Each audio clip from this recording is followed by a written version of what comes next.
Well, hello and welcome to today's episode of Need I Say Myrrh, the Christmas podcast. And today I am delighted to be joined by Ben Thorp. Hello, Ben. How are you today? Hello, Adam. I'm good, thank you. That's good. And do you want to describe what you're wearing for us today for this festive podcast? Oh yes, so this is my this year's Christmas shirt. It's red with Rudolph on it and some snowflakes. And some of the Rudolphs have Santa hats on them as well, just in case you hadn't quite made the connection. Yeah, in case it wasn't obvious that it was a Christmas shirt. You said this year's Christmas shirt. Do you get a new one every year? Not every year, but I had one that I'd got a couple of years, but given as a gift to me a couple of years ago. I tend to wear bright coloured shirts all year round, and someone had given me a Christmas shirt, and it got slightly tatty, and so that went out during the year, and I was in a shop earlier on, and I thought, oh, there's a lovely shirt that's just right to replace the one that had gone away. Excellent. Yeah, well, it is a good shirt. So glad you found it. But I realise I've been talking about your shirt, and we don't even know who you are yet. So Ben, would you like to quickly introduce yourself? Who are you? Where are you? What do you do? Yeah, so I'm Ben Thorpe. I am in Glasgow, in Scotland, in the West End. Although I am not originally from Scotland, I'm from England originally, and from a bit of all over. My father was a Church of England vicar, but I've been in Scotland now for a few decades, most of that in Glasgow, and. As of about 3.5 years ago, I became a Church of Scotland minister in a church called Sandiford Henderson Memorial Church, just in the west end of Glasgow, quite near the SEC and the Hydro, if you know Glasgow at all. I don't, but that's helpful for some of our listeners, perhaps. There you go. I've never been to Glasgow. Would you recommend it for a tourist destination? I love it, and as a tourist destination, yes, there's plenty to see and do, kind of in and around Glasgow, and like most Scottish cities, it's really close to the countryside as well. So we're not far from Loch Lomond of the Song or Ben Lomond, one of the big hills, and so you can, if you don't like cities that much, then you're not that far away from a bit of hills and lochs. Okay, well, it sounds very appealing. And Christmas in Glasgow, is Christmas a big thing in the city of Glasgow?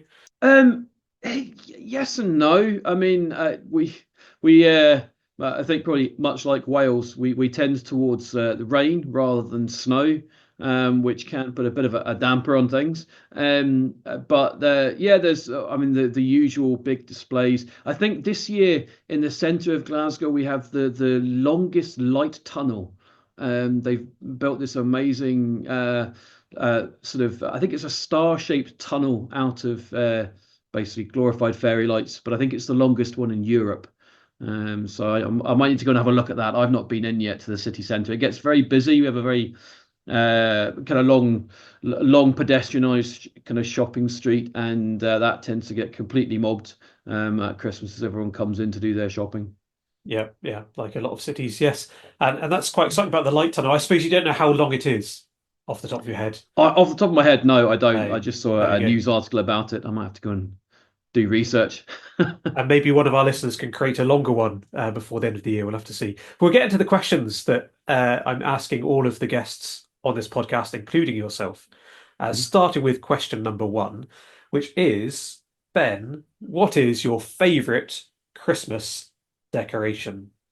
Probably following on from the last thing, I really like Christmas lights, lights on trees, and sometimes lights in other places, lights on houses. I'm quite a fan of actually just plain white lights at times.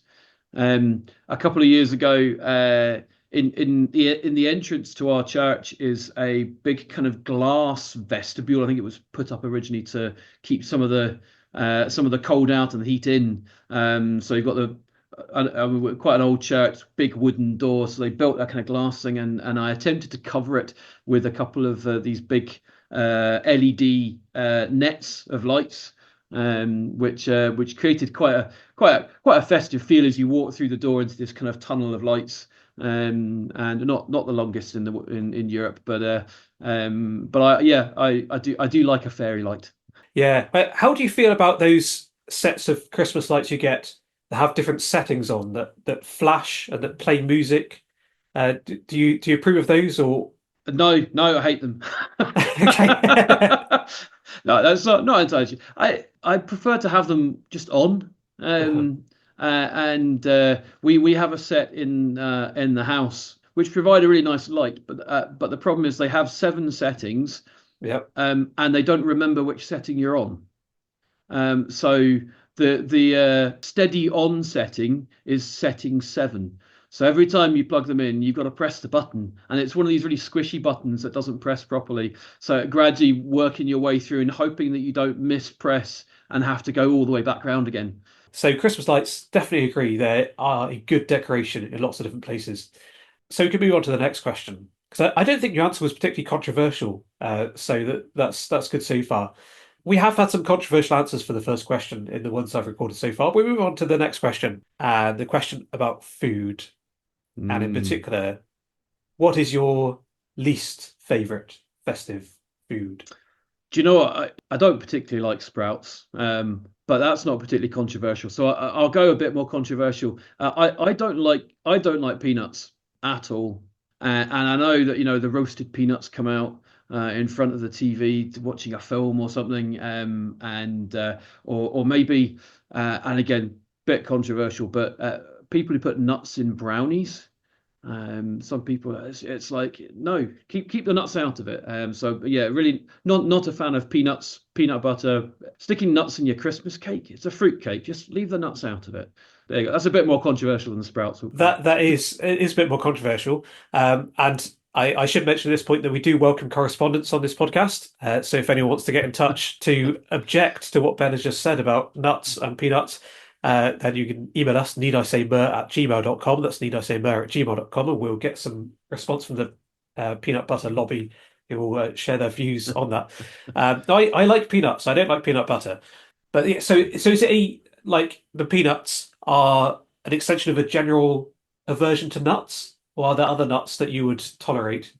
Um, so I think when I was a child, I just wouldn't go near nuts at all. I have grown older and wiser, perhaps in my later years. Peanuts are the one that I definitely can't take in anything. It's not an allergy. I don't like the taste or the texture.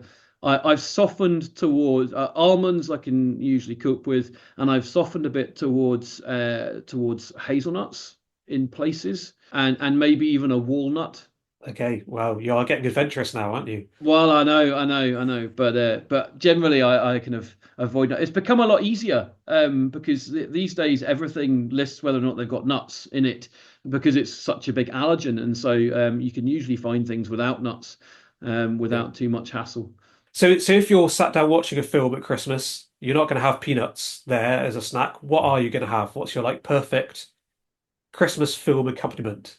I mean, I'm partial to crisps. I don't mind a Malteser. That's a good, or minstrels are actually pretty good for a film because they don't melt quite so easily.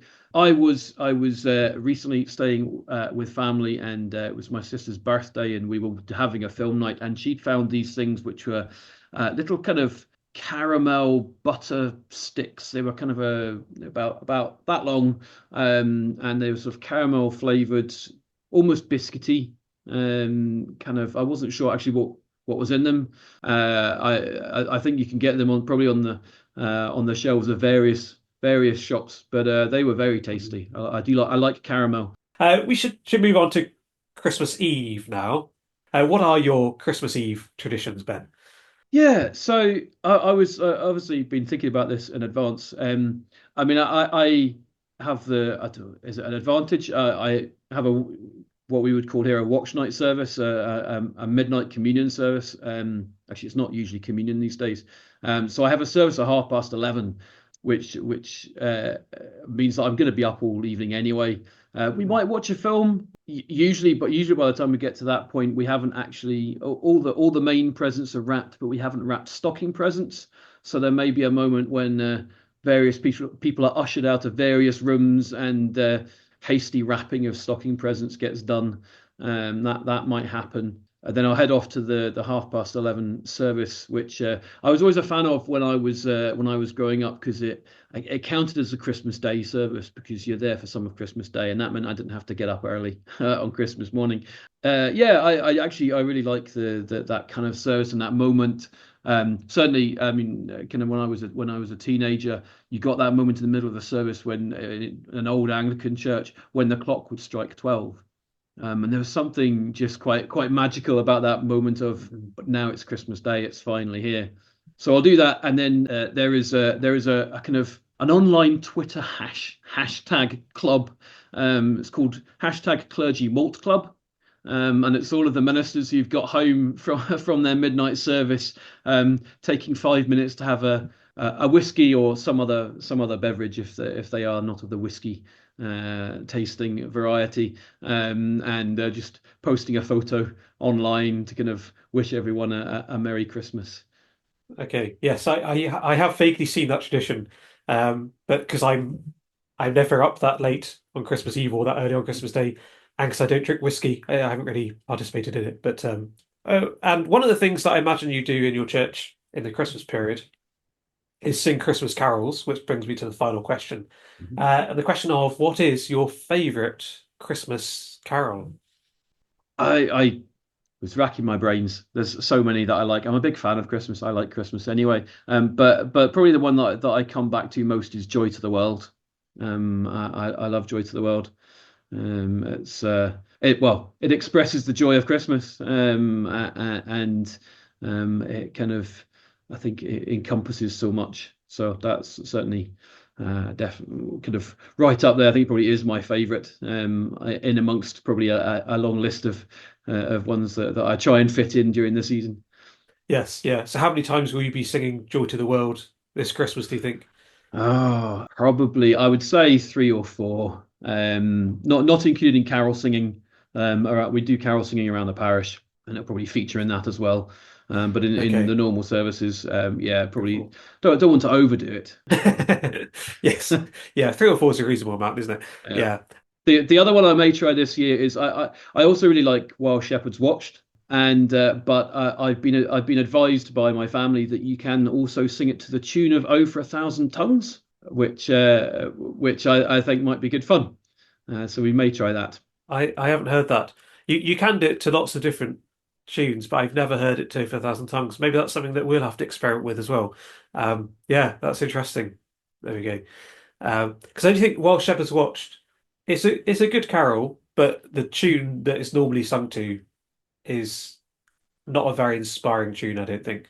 So anything that might It's a bit of a dirge. Yeah. it is a bit dirgy, and Christmas isn't really a time for dirges, is it? No. Should be a Though there's a seriousness to it. It's a joy-filled seriousness, isn't it? And like Joy to the World, which is a good carol, and a carol that helps us look forward to the day when the Lord will come again, and there'll be even greater joy, which is exciting as well. So yeah, well, thank you for sharing your festive thoughts with us today, Ben. And we hope that you have a very Merry Christmas. Thank you. You too.